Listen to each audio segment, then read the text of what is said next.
जी, जब चुनाव इतना क्लियर है, 226 सीटें आप लोगों का दावा है कि आप लोग जीत रहे हैं, जब आप लोग कह रहे हैं कि पश्चिम बंगाल की जनता बीजेपी को चुन ही नहीं सकती है, तो फिर यह धमकी किस लिए फालता में? टीएमसी के उम्मीदवार पर आरोप लग रहा है कि घर घर में घुसकर उनके कार्यकर्ताओं ने, उनके लोगों ने लोगों को धमकाया है, माइक पर, कैमरे पर बोल रहे हैं लोग। पहला बात तो यह है कि चुनाव आयोग कोई पार्टी को जिताता नहीं है, जिताता है जनता जनार्दन। दूसरा बात ये आपको मानना पड़ेगा, आप पप्पू यादव को जिस तरीके से बात कर रहे थे, आपको भी थोड़ा इम्पार्शियल होना चाहिए। ये चुनाव आयोग है कौन? Who is mister Ganesh Kumar, जो अमित शाह जी का कोऑपरेशन डिपार्टमेंट का प्रिंसिपल सेक्रेटरी हुआ करता था। इसको कैसे लाया गया? 2023 में पार्लियामेंट में चुनाव आयोग गठन करने का बिल को चेंज कर दिया इन्होंने सुप्रीम कोर्ट का चीफ जस्टिस को हटा के वहां पर लाया another cabinet minister appointed by prime minister. उसके बाद नरेंद्र मोदी और अमित शाह मिलकर चुनाव आयोग को चुना और गणेश कुमार को वहां पर बैठाया। गणेश कुमार को वहां पर बैठाने पर वहां पर गणेश कुमार का पहला टारगेट हुआ बंगाल को किसी तरीके से बीजेपी का हाथ में गिफ्ट देना है।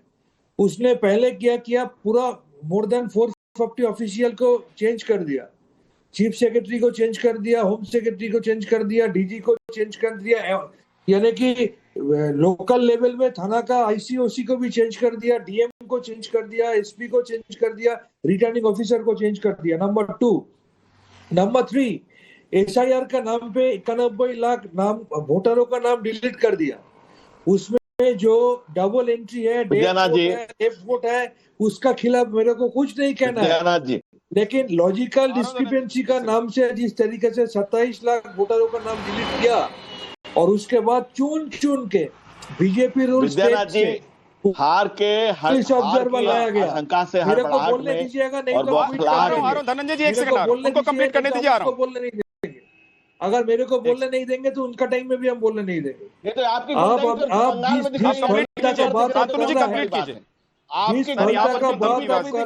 पर धमकीबाजी मत कीजिए। मैं एंकर हूँ, मुझे पता है कि कौन से पैनलिस्ट को बोलना है। शर्मा जो एनकाउंटर कहा जाता है, वो किस तरीके से फौलता का वोट कैंडिडेट और उसका घर में जाके डराया, वो किस तरीके से क्यूआरटी क्विक रिस्पांस टीम को डराया, ये आपका नजर में नहीं आया क्या? अभी इसके बावजूद जब इसको पता है कि बंगाल का 2 लाख करोड़ रुपया रोकने का बाद, बंगाल का वोटरों का नाम डिलीट करने का बाद, इसके बावजूद भी 2 चरण में बुरी तरह हार गया, अभी ये हिंसा का बात कर रहा है। जो पॉलिटिकल पार्टी आम आदमी का ब्लेसिंग से जीत के बैठे हुए हैं, उसका रिफ्लेक्शन होना बाकी है। उसको फिजिकल असॉल्ट का रास्ते में जाने का जरूरत नहीं पड़ता है, ये बीजेपी का कल्चर है, वो ऐसा करता है। शांतनु जी, मेरे सवाल का जवाब आपने नहीं दिया, आपने पूरी बात अपनी कह दी, मेरे सवाल का जवाब नहीं दिया कि जब आप लोग 226 सीट जीत रहे हैं तो लोगों को घरों में घुस घुस कर, वो भी वोटिंग के बाद, धमकाया क्यों जा रहा है कि अगर 4 तारीख को नहीं जीते तो खून बहाएंगे? तृणमूल कांग्रेस डराता नहीं है, ये कॉन्ट्रैक्टेड स्टोरी है। जो लाखों वोटों से जीतने वाला कैंडिडेट है, वाला क्यों डराएगा? वो क्यों डराएगा? ये बीजेपी का एक प्लॉय है, बीजेपी हार के बैठे हुए हैं बोल के ऐसे स्टोरी क्रिएट कर रहा है।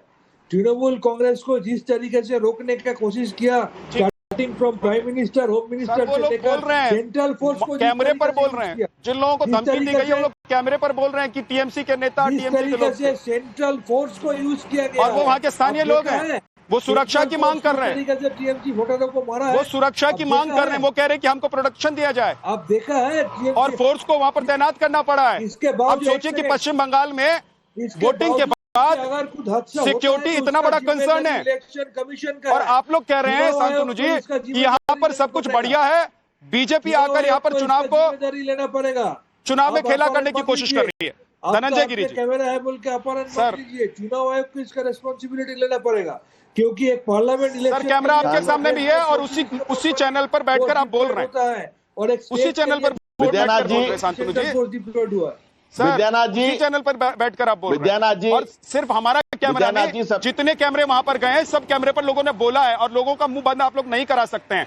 धनंजय गिरी जी बोलिए। कैरेक्टर आपने देखा है क्या? विद्यानाथ जी, आप अभी कह रहे थे टीएमसी के प्रवक्ता कि भाजपा का कल्चर है, हाँ, भाजपा कल्चरल है, भाजपा का कल्चर है, लेकिन तुम्हारे कल्चर में तो सिर्फ वल्चर है, वो गिद्ध है जो रोज रोज के खा रहे हैं लोकतंत्र को, जो लोकतंत्र को लहूलुहान किए जा रहे हैं। तुम्हारे कल्चर से जो वल्चर निकल रहे हैं वो लोकतंत्र को लहूलुहान कर रहे हैं, खून खराबा कर रहे हैं, लोकतंत्र का खून पी रहे हैं तुम्हारे वल्चर, तुम्हारे गिद्ध।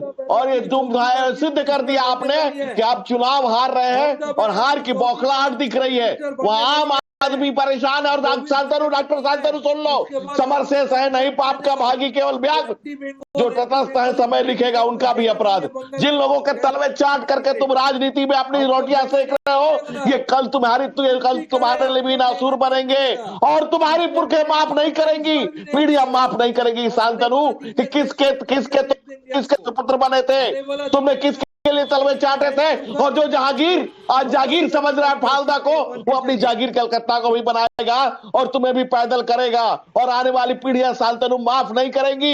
ये जहांगीर जो जागीर समझ रहा है लोकतंत्र को अपनी, ये तुम्हारे परिवार का भी वही हश्र करेगा जो आज गांव गरीब गुरबे के परिवार का कर रहा है, जो आम के किसान नौजवान के परिवार का कर रहा है, जो लोग करा रहे हैं रोड पर निकल करके, सड़कों पर लोग चिल्ला रहे हैं, जो आर्तनाद और करुण पुकार बंगाल की धरती पर बंगाल को लहूलुहान कर रखा है, परेशान कर रखा है। पिछले चुनाव में 100 से ऊपर हिंसा हुई। अगर सीआरपीएफ और केंद्रीय बल, धन्यवाद अमित शाह जी का जिन्होंने अगर लगाया, नहीं लगाता तो वहां पर चुनाव नहीं हो पाते। और विद्यानाथ जी कुछ देर पहले एक सज्जन बोल रहे थे, वो बोल करके अपने आप को लाइमलाइट में लाते हैं, कहते हैं ना कि हर चश्मे दीदार में रहने के लिए कुछ ना कुछ होना चाहिए के लिए, और पब्लिसिटी का प्रेशर ऐसा कि नंगे हो जाते हैं अखबार में रहने के लिए। वो जो बिहार में कुछ नहीं कर पाते हैं, वो बंगाल में जाकर चुनाव को फांसी दे रहे हैं। अरे जिन लोग नेताओं को इस देश में लोकतंत्र की दुहाई, जिन नेताओं को फांसी चढ़ जाना चाहिए, वो नेता आपराधिक चरित्र के नेता, वो लोकतंत्र को, चुनाव आयोग को फांसी देने की बात कर रहे हैं।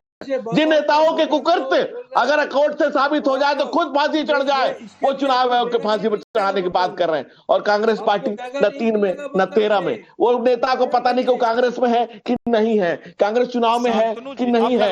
ये लोकतंत्र का काला अध्याय आदरणीय नरेंद्र मोदी के नेतृत्व में बंगाल की जनता जो हमें आशीर्वाद दे रही है, उसका प्रतिफल है कि आज हम जिस मैंडेट से चुनाव जीत रहे हैं, और ऐसे कल्चर से वल्चर को निकाल कर फेंका जाएंगे, और बंगाल की जनता के आशीर्वाद से मां काली कलकत्ते वाली बंगाल में कमल खिलाने वाली है, समृद्धि आने वाली है बंगाल। और ये तो ताली बजाने थोड़ी देर के लिए जो लोग जो सिग्नल पर ताली बजाने वाले की आदत लगी हुई है, जो सिग्नल पर ताली बजाने की आदत है, वो चैनल में बुलाएगा तो भी ताली बजाएंगे।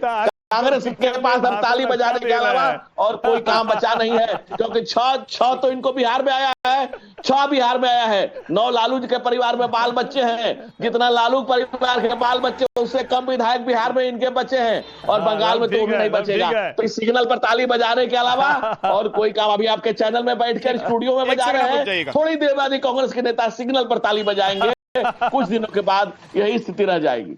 बस जुबान पे लगाम लगा लो भैया, नहीं तो जुबान पान जी स्टूडियो में जा रहे हैं, जुबान पे प्रैक्टिस काम आएगी। अरे भाई जुबान पे स्टूडियो में ताली बजा रहे हैं ना, फिल्म में आजकल काम मिल गया है क्या? काम आएगी, प्रैक्टिस जारी रखिए, 100 सोनार की, 1 लोहार की, और सिग्नल पे बजाने का काम आएगा। अच्छे ताली बजाना सीखो। राहुल गांधी के नेतृत्व में अगर ताली बजाने का प्रैक्टिस ठीक हो गया तो सिग्नल पे कुछ कमाई भी हो जाएगी। कांग्रेस के पास तो कुछ बचा नहीं है। जो डायलॉग है, ये जो भाषण है ना, ये जो पूजा पाठ कराते हो ना, उसमें जो भाषण नहीं है, पढ़ते हो, अरे भारत के जर्रे मिट्टी को तैयार है इस धरती के लिए। इस देश की माटी तपोभूमि, हर गांव है, हर भारत देवी की प्रतिमा, बच्चा राम है। इस मिट्टी के लिए मर मिटने का वादा रखते हैं, जान देने का जज्बात रखते हैं। 370 हटाने वाले हम, राम मंदिर बनाने वाले हम, बंगाल से कोर्स हटाने वाले हम, इस देश की जनता के आशीर्वाद से इस जर्रे के लिए मर मिटने को तैयार है। प्लीज दोनों लोग रुक जाइए, धनंजय गिरि जी और के शर्मा जी दोनों लोग। के शर्मा जी, धनंजय गिरि जी रुक जाइए।